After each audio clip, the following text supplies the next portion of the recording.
Most of us set goals by focusing on what we want to achieve. We say, I want to lose weight, or I want to make more money, or I want to get a promotion.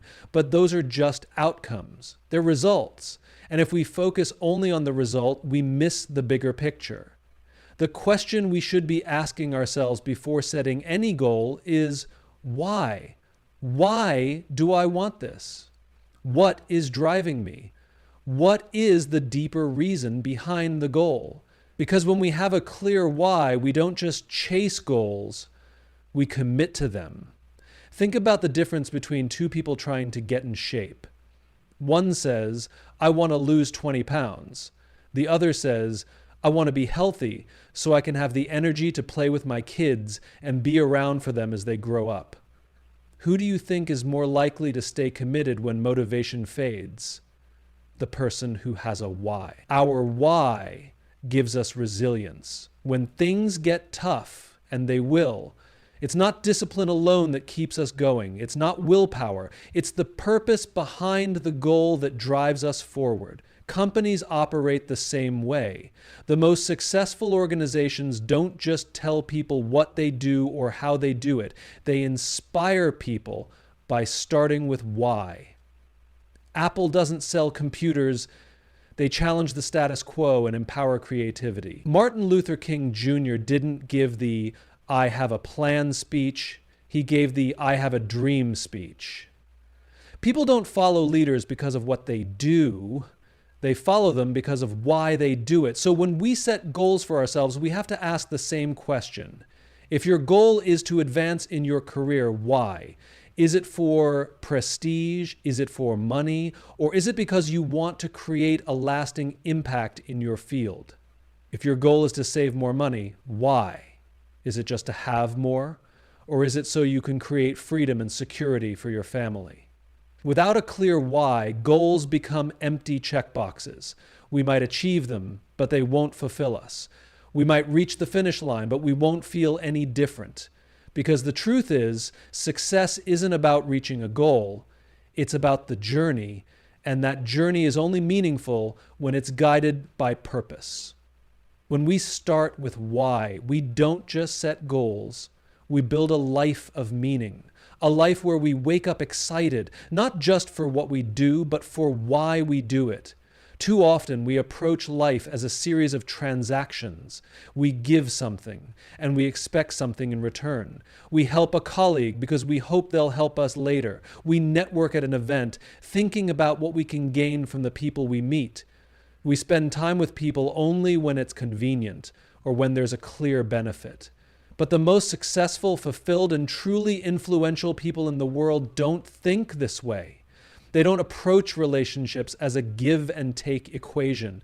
They don't build connections based on short-term gains.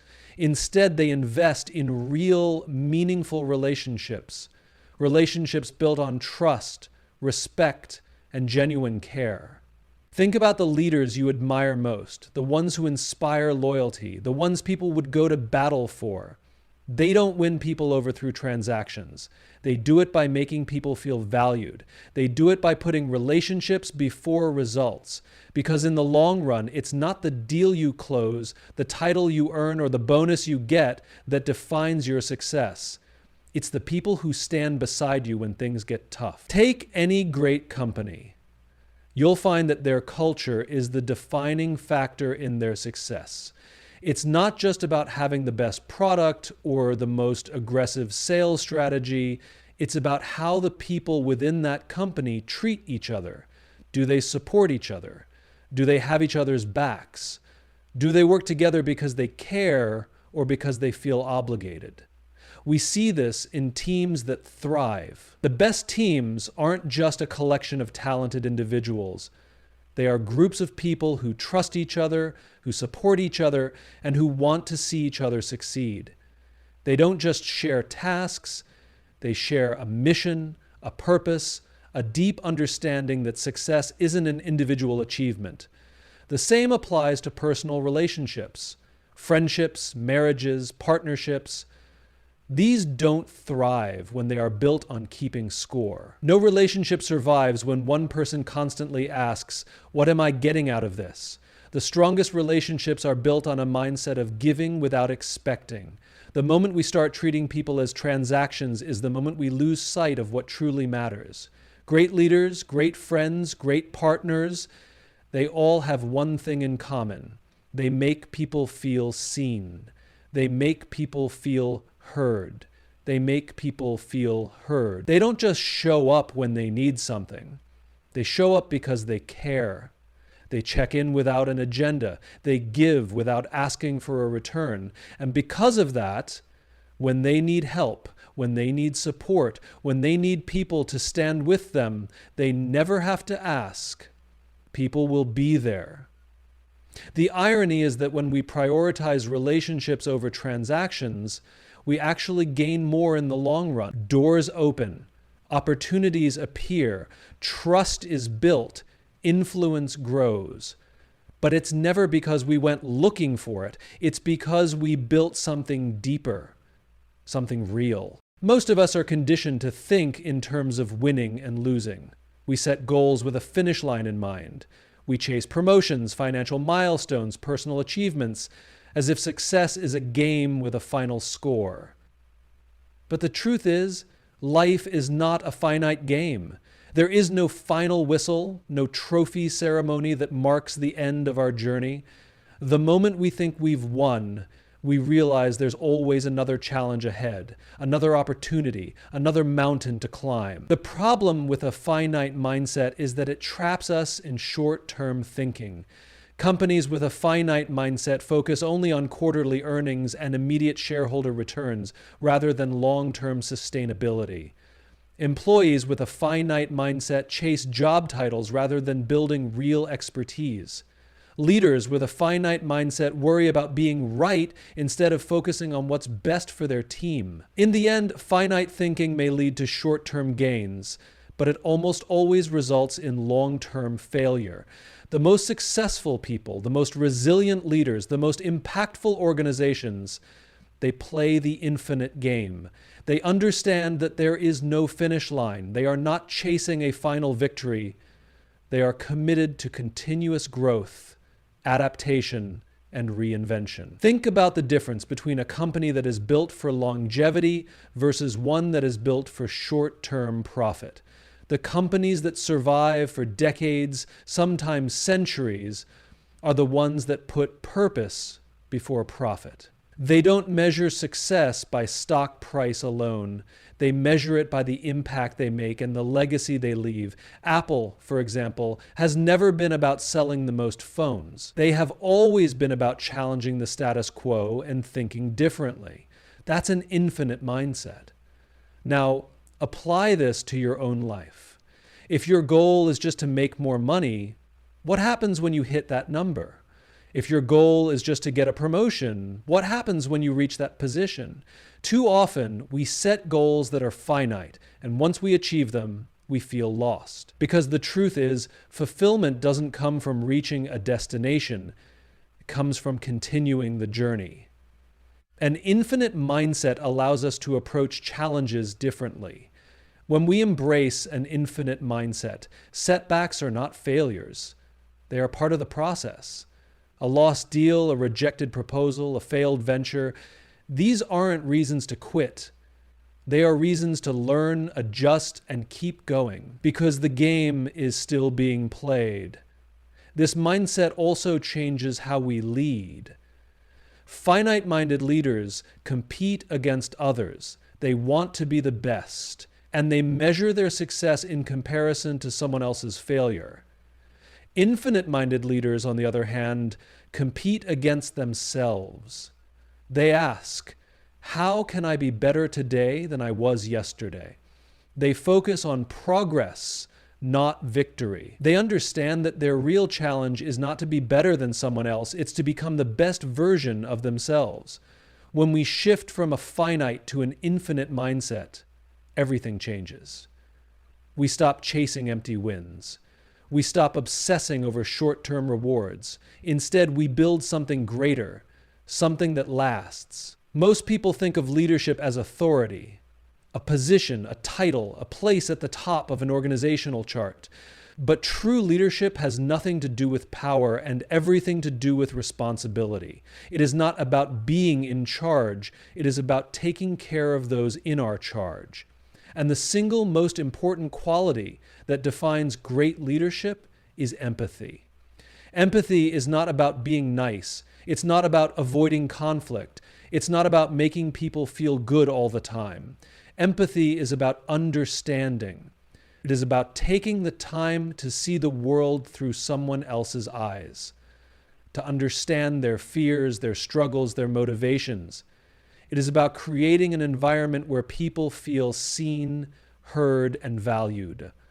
Because when people feel valued, they give their best, not because they have to, but because they want to. Look at any high-performing team, whether in business, sports, or the military. The most successful teams are not the ones with the most talent or the best resources. They are the ones with the strongest trust. And trust is built through empathy.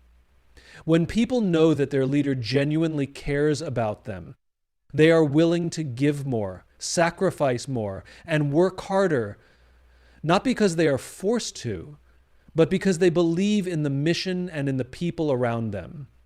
Now think about the opposite. Think about a workplace where people feel like numbers on a spreadsheet, where they are only valued for what they produce, not for who they are, where mistakes are punished instead of seen as opportunities to grow, where leadership is about control rather than guidance. In these environments, people don't bring their best selves to work. They do the minimum required to avoid being criticized. They protect themselves instead of supporting each other. They leave as soon as a better opportunity comes along. The best leaders don't demand trust, they earn it. And they earn it by listening, by supporting, and by making people feel like they matter. A leader who leads with empathy doesn't just ask, "What's wrong?" They ask, "How can I help?" They don't just hold people accountable, they make sure people have what they need to succeed. They don't just focus on performance. They focus on people first, because they know that performance is a byproduct of a strong and healthy culture. We've all had experiences where we didn't feel understood. Maybe it was a boss who dismissed our concerns, a teacher who didn't take the time to see our potential, a leader who focused more on results than on the people producing those results. In those moments, we felt disconnected, unmotivated, maybe even invisible. Now think about the times when someone truly listened to you, a mentor who saw something in you before you saw it in yourself, a leader who gave you grace when you made a mistake instead of punishing you for it, a friend who didn't just tell you to work harder, but actually asked what was holding you back. Those moments changed you. They made you feel valued. They made you believe in yourself. That's what empathy does. Empathy is not a weakness. It doesn't mean lowering standards or avoiding tough conversations. It means understanding before acting. It means seeing the human behind the role, the struggles behind the performance, the potential behind the mistakes. It means creating an environment where people are not afraid to speak up, to take risks, to innovate, because they know they will be supported, not judged. The best leaders, the ones who inspire true loyalty, are not the ones who demand respect. They are the ones who give respect first. They are the ones who take the time to listen before they speak, to understand before they decide, to support before they expect results. They know that leadership is not about them, it is about the people they serve. And that kind of leadership is only possible when we lead with empathy. We live in a world that glorifies hustle, productivity, and achievement. We measure success by how much we accomplish, how busy we are, and how hard we push ourselves. But too often, in the pursuit of these external markers of success, we neglect the one thing that makes everything else possible, our well-being. Well-being is not just about physical health.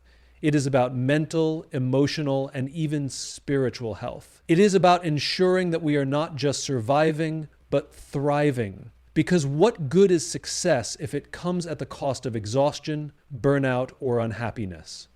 What good is reaching the top if, in the process, we lose our peace of mind, our relationships, or our sense of self?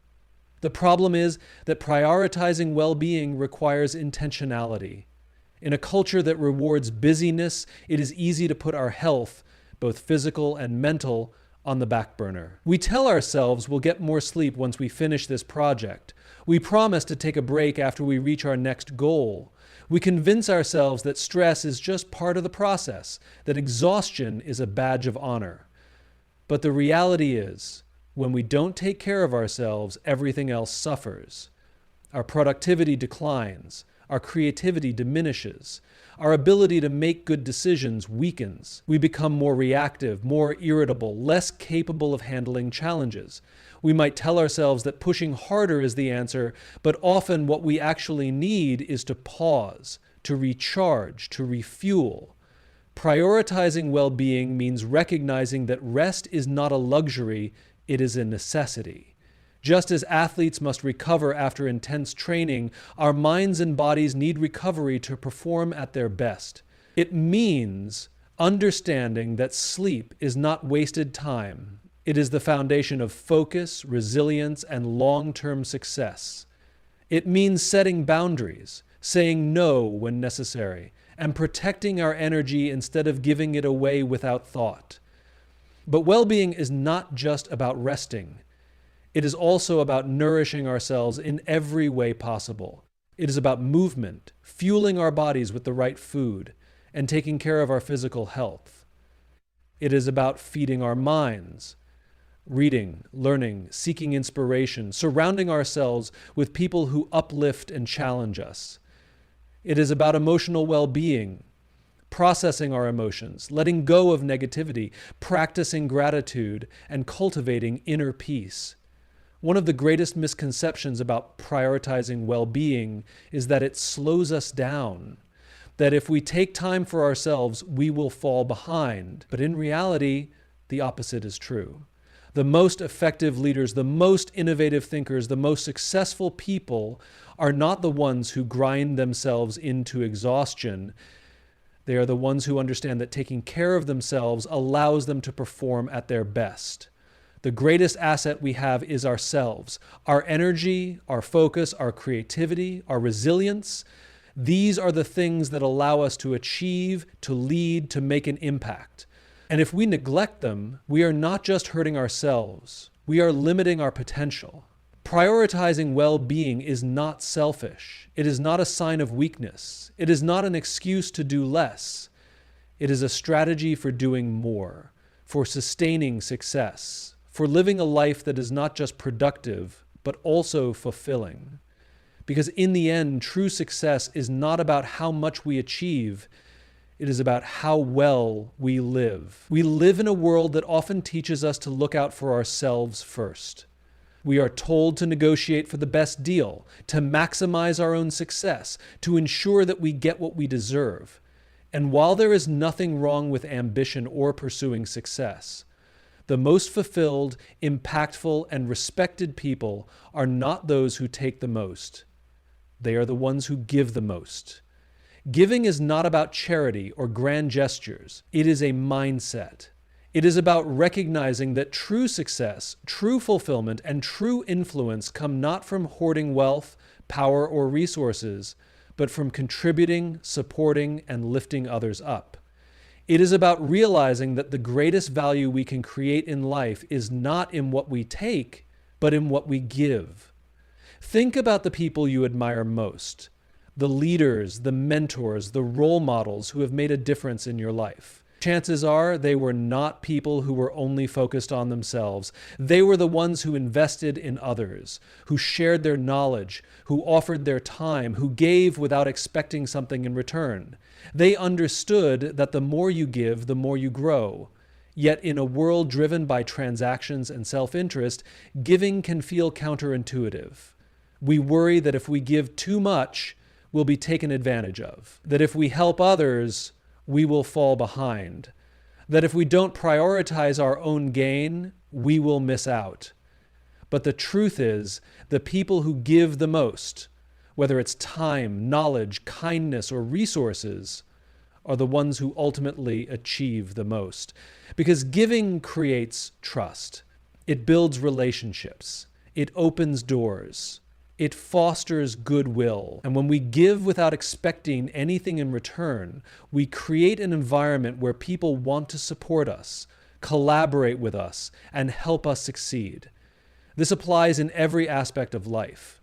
In business, the companies that focus on giving value, whether through exceptional service, innovation, or genuine care for their customers, are the ones that build lasting loyalty. In leadership, the most effective leaders are not those who take credit and hoard authority, but those who empower others, mentor their teams, and create opportunities for those around them.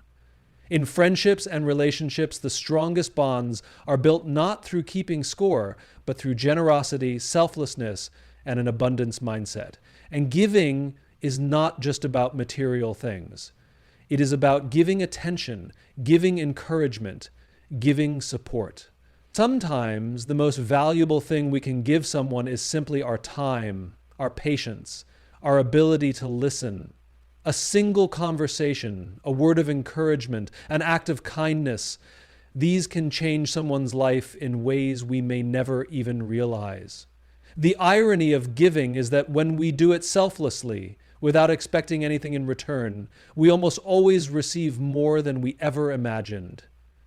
Opportunities arise, relationships strengthen, reputations grow. People remember those who gave them a chance, who lifted them up, who made their journey easier. And in the long run, those who give more than they take always end up richer, not just in money, but in purpose, in relationships, and in meaning. But giving is a choice. It is a way of showing up in the world, of deciding to contribute rather than just consume. It is about shifting our focus from what can I get to what can I offer. Because at the end of the day, the measure of a life well lived is not in how much we took, but in how much we gave. We live in a world that is constantly evolving. Technology is advancing at a pace faster than ever before. Industries are shifting, and the skills that made someone successful yesterday may be irrelevant tomorrow. The people who thrive in this kind of world, the ones who don't just survive but actually lead, are not the ones who think they already know everything. They are the ones who commit to learning every single day. Learning is not something that stops when we leave school. It's not something we do only when we're required to take a training course at work. Learning is a habit, a mindset of curiosity, humility, and a willingness to be wrong. It's about approaching every experience, every conversation, and every challenge as an opportunity to grow. Think about the most successful leaders, the innovators, the visionaries. What do they all have in common? They never stop learning. They read, they listen, they ask questions, they seek new perspectives. They don't just rely on what they already know. They constantly push themselves to expand their thinking, because they understand that the moment we stop learning is the moment we stop growing. Now think about the opposite. Think about someone who believes they have all the answers. Someone who stops asking questions because they think they've figured it all out. Someone who refuses to listen to new ideas because they are too attached to their own. What happens to people like that? They become stagnant. They become outdated. And eventually they get left behind. The problem is, most of us don't consciously decide to stop learning. We just get comfortable. We settle into routines, we rely on what has worked in the past, and we stop challenging ourselves. We fall into the trap of thinking that experience equals knowledge, when in reality, experience only matters if we continue to learn from it. Cultivating a learning habit is not about sitting in a classroom or memorizing facts. It's about developing the mindset that there is always more to learn. It's about being humble enough to admit what we don't know and curious enough to go find out. It's about seeking out people who challenge our thinking instead of just surrounding ourselves with those who agree with us. It starts with small changes, reading a book that challenges your perspective instead of just confirming what you already believe, asking questions in meetings instead of feeling the need to always have an answer, seeking feedback not just from those above you, but from those around you, even from those who work for you. Because the best leaders understand that learning is not just about getting information, it's about gaining insight. Failure, too, is one of the greatest teachers, if we are willing to learn from it. The people who succeed in life are not the ones who never fail. They are the ones who reflect on their failures, extract lessons from them, and apply those lessons moving forward. They don't see mistakes as setbacks, they see them as stepping stones. The world does not stand still, and neither can we. If we are not learning, we are falling behind. If we are not growing, we are shrinking. And the best way to ensure we stay ahead, the best way to stay adaptable in an unpredictable world, is to cultivate a habit of lifelong learning. Failure is inevitable. At some point, we will all experience setbacks, rejections, disappointments, moments where things don't go as planned. The question is not if we will face failure, but how we will respond when it happens. Because setbacks are not the end of the road. They are part of the process. Most of us are conditioned to see failure as something to avoid. We are taught that success means getting things right the first time, that making mistakes is a sign of weakness. But the reality is, failure is the most powerful teacher we will ever have if we are willing to learn from it. Think about the people who have achieved extraordinary things. The entrepreneurs who built billion-dollar companies, the artists who created masterpieces, the athletes who broke records. None of them got there without setbacks. Steve Jobs was fired from the company he founded before he returned to transform it into one of the most successful businesses in the world. Walt Disney was told he lacked imagination before he created an empire. Michael Jordan was cut from his high school basketball team before becoming one of the greatest players of all time. What sets these people apart is not that they never failed, it's that they used failure as fuel. They didn't see their setbacks as the end of the road. They saw them as opportunities to grow. Every mistake, every rejection, every loss taught them something. And instead of letting failure define them, they let it refine them. But this is easier said than done. When we experience a setback, our first instinct is usually frustration, disappointment, maybe even self-doubt. We start questioning ourselves. We wonder if we're good enough, if we're on the right path, if we should just give up. And this is where so many people go wrong. They see failure as a stop sign, when in reality, it's just a detour. The most successful people don't just move on from failure. They lean into it. They analyze what went wrong, extract the lessons, and apply them moving forward. They ask themselves, what can I learn from this? What will I do differently next time? How can I grow from this experience? And then they adjust, they adapt, they try again, this time with more wisdom, more resilience, and more clarity. In business, setbacks are not just common, they are necessary. No company, no leader, no innovator has ever created something great without experiencing failures along the way. The key is to develop the mindset that setbacks are not losses, they are investments. Every failure teaches us something valuable, and those lessons compound over time, shaping us into stronger, wiser, and more capable versions of ourselves. And this doesn't just apply to business, it applies to life, relationships, careers, personal growth. Every area of our lives will present challenges. We will face rejection. We will make mistakes. We will experience moments of doubt. But if we approach setbacks with the right mindset, they won't break us. They will build us. Resilience is not about avoiding failure. It's about learning from it and continuing forward.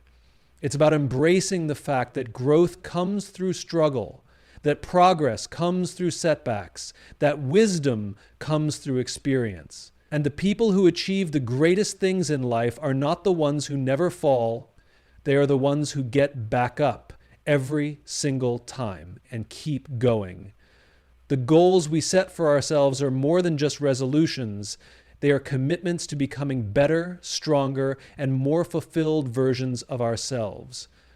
They are not about checking boxes or achieving arbitrary milestones. They are about shifting our mindset, embracing growth, and creating a life of purpose and impact. When we start with why, we ensure that every goal we pursue is rooted in meaning, not just ambition. By prioritizing relationships over transactions, we build connections that uplift and sustain us. When we embrace the infinite mindset, we break free from the limitations of short-term thinking and focus on building something that lasts. And when we lead with empathy, we not only become better leaders, we become better human beings. A commitment to cultivating a learning habit ensures that we never stagnate, that we continue to evolve and adapt in a world that is constantly changing. Learning to turn setbacks into lessons allows us to view failure not as an end, but as a stepping stone toward greater success.